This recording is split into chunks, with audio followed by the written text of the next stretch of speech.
아침을 여는 수필.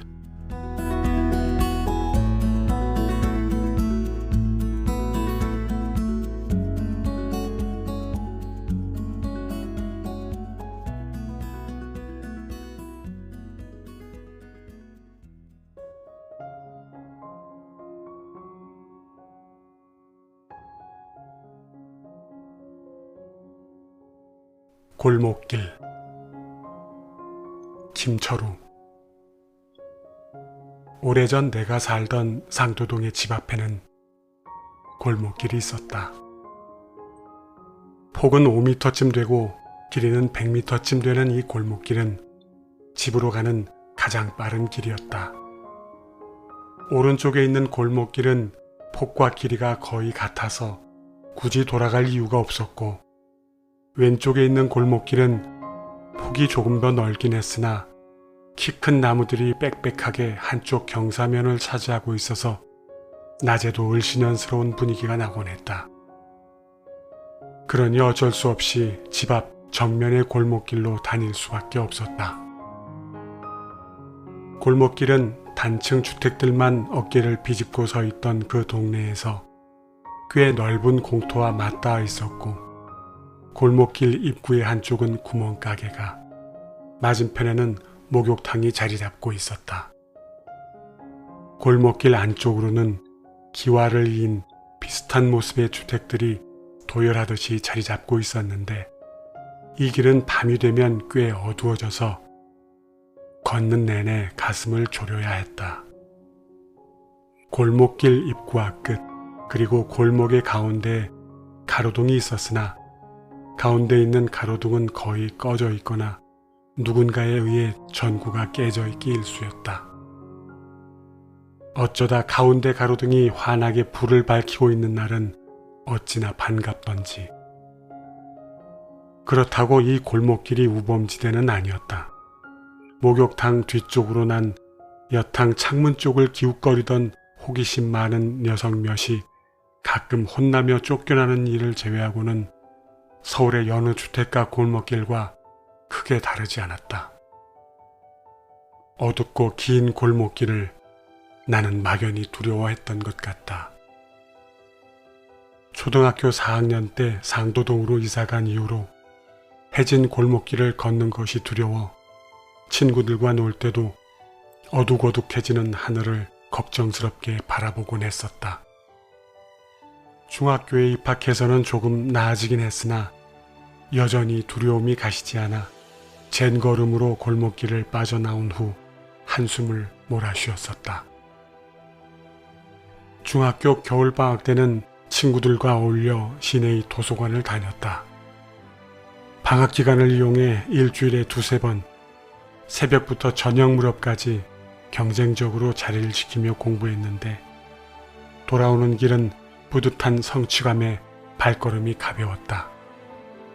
문제는 단 하나, 꼭 걸어야 했던 그 골목길 뿐이었다. 겨울이라 일찍 해가 지는 까닭에 어두워진 골목길에 들어서면 조금 더 서두르지 못한 것을 늘 후회했다. 간혹 옆집에 사는 형을 만나 동행하거나 거짓말처럼 가운데 가로등이 켜져 있는 운이 좋은 날을 제외하곤 대부분 가슴을 졸이며 길게만 느껴지는 골목길을 걸었다. 게다가 거친 노면에 발불이라도 차이는 날에는 고통과 공포가 삽시간에 함께 몰려오기도 했다. 그날도 역시 늦은 귀갓길이었다. 마음 한구석이 뿌듯하여 가벼워진 발걸음은 목욕탕을 돌아서며 멈추고 말았다. 갑자기 추워진 날씨 때문인지 주변에 보이는 사람도 없는데 마침 눈까지 흩뿌리기 시작한 것이다. 긴 한숨을 내쉬고 빠른 걸음으로 걷기 시작했다. 가로등이 꺼진 가장 어두운 곳만 지나면 조금씩 나아질 거라는 생각에 걸음을 재촉했다. 다행히 멀리 골목길 끝의 가로등은 불을 밝히고 있었다. 고개를 숙이고 중간쯤 갔을까? 어느 집 대문 앞에 있던 고양이가 갑자기 움직이는 바람에 소스라치게 놀랐다가 다시 마음을 다잡는 순간 익숙한 목소리가 허공을 날았다. 철우냐? 중년 남성 특유의 저음은 눈 속을 날아 귀가 아닌 가슴을 먼저 툭 쳤다. 아버지였다. 나도 모르게 한숨을 내뱉으며 온몸에 퍼지는 안도감. 작은 키에 뒷짐을 지고 발 뒤꿈치를 올렸다 내렸다 반복하고 계신 아버지. 아마 체기가 있었던 모양이다. 그럴 때마다 늘 하시던 동작을 아들을 기다리며 하고 계셨던 것이다. 어두운 골목길의 끝, 흩날리는 눈을 맞아가며 가로등 불빛 아래 서 계시는 아버지는 흡사 거인 같아 보였다.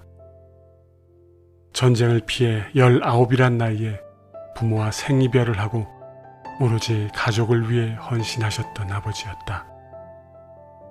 북에 두고 온 고향의 주소와 지도, 그리고 헤어진 가족의 이름을 적어주며 언젠가 꼭 찾으라고 당부하시던 아버지. 평생을 그리움의 삽으로 세월을 갈아엎으셨던 분이었다. 그러나 아버지의 거인 같은 모습을 본 것도 그날이 마지막이었다.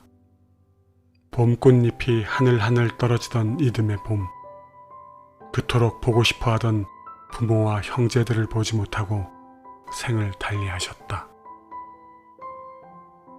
그런데 제자들과 이웃들까지 모인 노제에서 아버지가 누워 계셨던 곳은 바로 골목길 끝에 있는 가로등 아래였다. 거인 같았던 아버지를 그 자리에서 보내드린 셈이다. 그래서인지 길고 어두운 골목길 끝에 서 있는 가로등을 보면 아직도 아버지가 생각나곤 한다. 이제 50년에 가까운 세월이 흘렀다. 상도동을 떠난 이후로 더는 어둡고 긴 골목길을 걷는 일도, 또 그런 골목길을 두려워하지도 않게 되었다. 그때의 아버지보다 더 나이를 먹은 나는 당시 나보다 더 많은 나이의 딸아이를 마중가곤 한다. 대로변의 횡단보도 맞은편에 선 딸아이가 나를 거인처럼 느낄 리는 없겠지만 그래도 안도감은 느끼지 않을까. 오늘처럼 눈이라도 올 것 같이 찌뿌듯한 날은 그 어둡고 무서웠던 골목길이, 그리고 거인처럼 서 계시던 아버지가 그립다.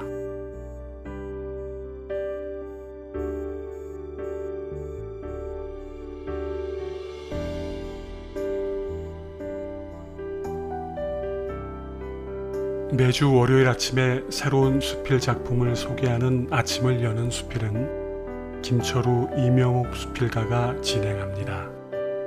본 프로그램에 자신의 수필 작품을 소개하고 싶은 분은 작품과 연락처, 프로필 등을 이메일 kc0377nate.com으로 보내주시기 바랍니다.